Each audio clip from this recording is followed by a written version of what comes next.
We're looking at some nice ideas that you can use for shredding. In other words, some cool exercises to help you get really fast speeds. Now, first thing I want you to know is that everything I've just done is in the key of C major, even though I'm starting on the note B. That's a B. All the notes collectively are in the key of C major, so none of these notes have got any sharps or flats to them. So before we go any further, please make sure you've got a copy of the PDF that's called Shred Idea 1, Diatonic Hammer-ons, and let's start with step number 1, getting the rhythm. So I'm going to zoom in first of all to show you what the notes are, and we can work further from there. Now the first 6 notes of step number 1, getting the rhythm, are going to be B, C and D, and on the other string, next string, the 4th string, we're going to go E, F, G. So all those notes, even though we're starting on the note B, collectively the notes are in the key of C major. So here we go up close and you'll see. Now, 2 things I want you to notice is, first of all, I'm using the pinky, finger number 4. My fingers are numbered for you to make life easier. So please get your pinky working. And then secondly, everything is hammer-on. So we quickly look at my picking hand. You'll notice my saddle's over here, and I've got the back end part of my palm resting just over the saddle, so it's slightly muting the string. You can hear the strings slightly muffled. If I lift the palm, now it's ringing, now it's dampened. Okay, and I'm only picking the first note. You can hear there, pick, hammer, hammer.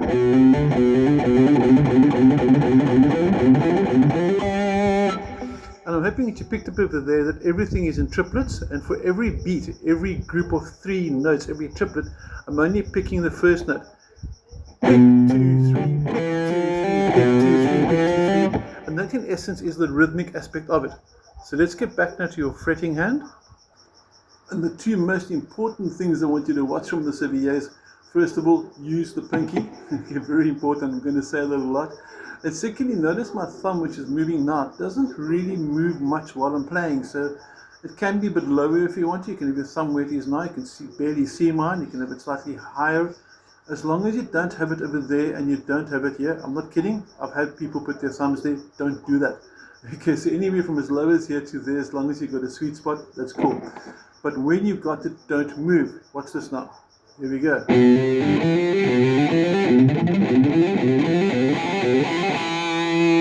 And you'll notice also I have no string noise. So make sure that if you stop on your pinky, that the note is nice and clean. And the best way to get the note clean is by making sure that your thumb on your picking hand, which I'm going to show you now, I'm hoping to get a good clean shot of this to make sure, to show you how I've got my thumb. You can see my pick got almost nothing sticking out. That's about 3 millimeters, whatever, right about there. Palm is at the back. We spoke about it on the saddles, different view. And what I'm doing over here, as I'm plucking the 5th string, you'll notice my thumb is resting on the 6th string. That ensures that when I play the 5th, that my 6th string can't ring. Now, as I go across to my 4th string, notice my thumb now is resting on the 5th as well. You can see the movement there. So as I cross over, my thumb is always resting a string above the string I'm playing. So if I'm playing string 4, I'm resting on 5. If I go to the string 3 later, I'm resting 3 strings, and you can see every time my thumb is resting there. So slow motion.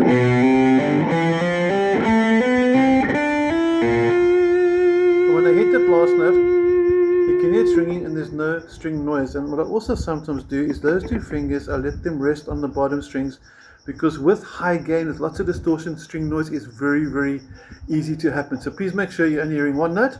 And let's go to the next exercise. Okay, so before we start step 2, just to make sure you've got a nice rhythm going with step 1, it should sound like this slowly. And at speed. And also do it with a bit of no damping. And with a bit of damping.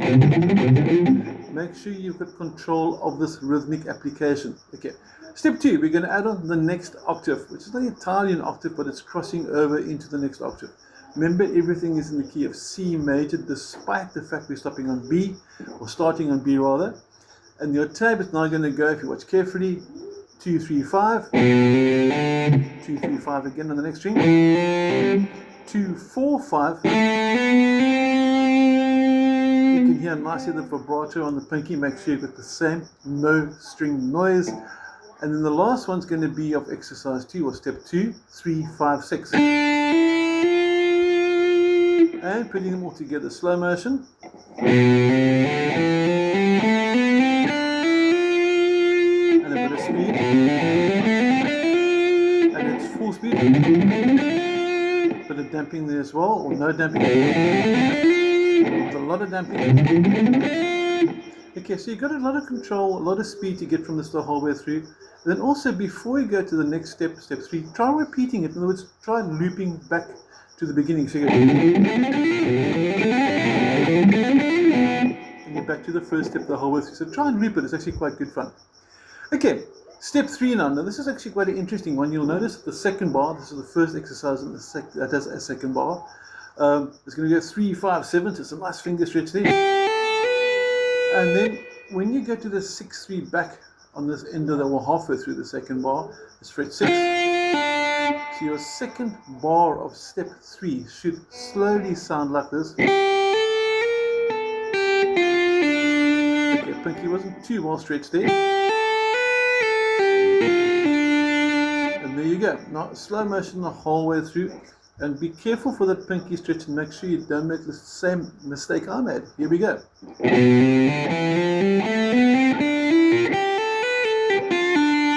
when you cross over here, that pinky there, I'm not actually picking that note, I'm actually just hammering on watch here. So you can actually control that.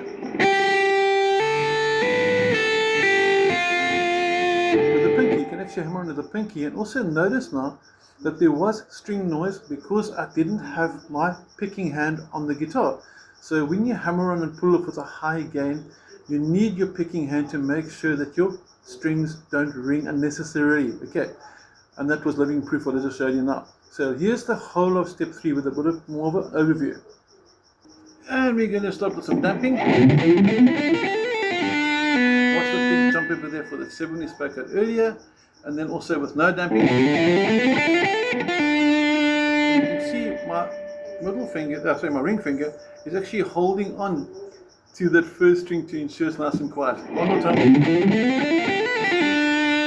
And dead quiet on that last note. Now next up, step 4, we go to the next note. Now we're in the key of C, even though we're starting on the B note, because collectively the notes are all the same. C major goes C, D, E, F, G, A, B, C. But if I started on B, it would go B, C, D, E, F, G, A, B. Same notes, different starting point, which can get modal. We're not going there now. Okay, so I'm going to zoom in and teach you the next phrase, step 4.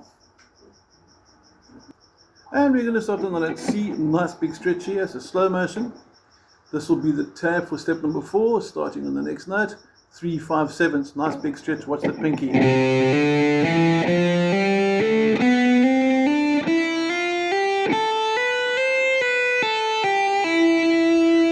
Make sure you can do it nice and slow as well, so you can hear all the notes. Ask yourself, is there any string noise? If there's no string noise, it's a good thing. And then gradually go faster and faster.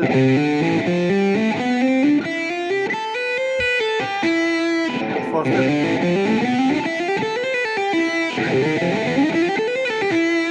And so you gradually go onto it. And then step 5 is basically taking the same concept.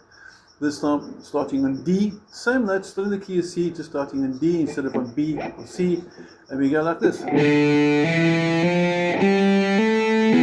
Nice stretch again with the pinky. And you have to jump up with a bit of a stretch, and you finish off. Nice big stretch there, 10-6. And then try and join steps 3, 4, and 5 together, slow motion. Here we go. And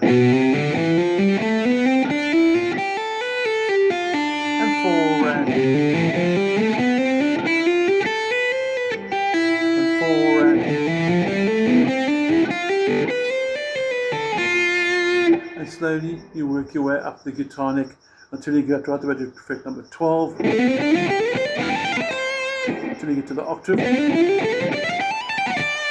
So take it as high as you can. I'm not going to tab out the entire riff all the way to your 24th fret. That's for you to work at. If you get stuck, obviously you can text me or WhatsApp me, and then just get that speed working. Now this is a nice way, like I said, to get you this nice little shredding. It's a nice way to get across the neck. You get to know where all the notes in the key of C major. You do some damping, you do some pinch harmonic, reverse it, and you shouldn't build it the whole way through. It's a lot of fun doing this. I hope it works for you. If you've got any questions, let me know. Otherwise, have a great week and take care. Thank you.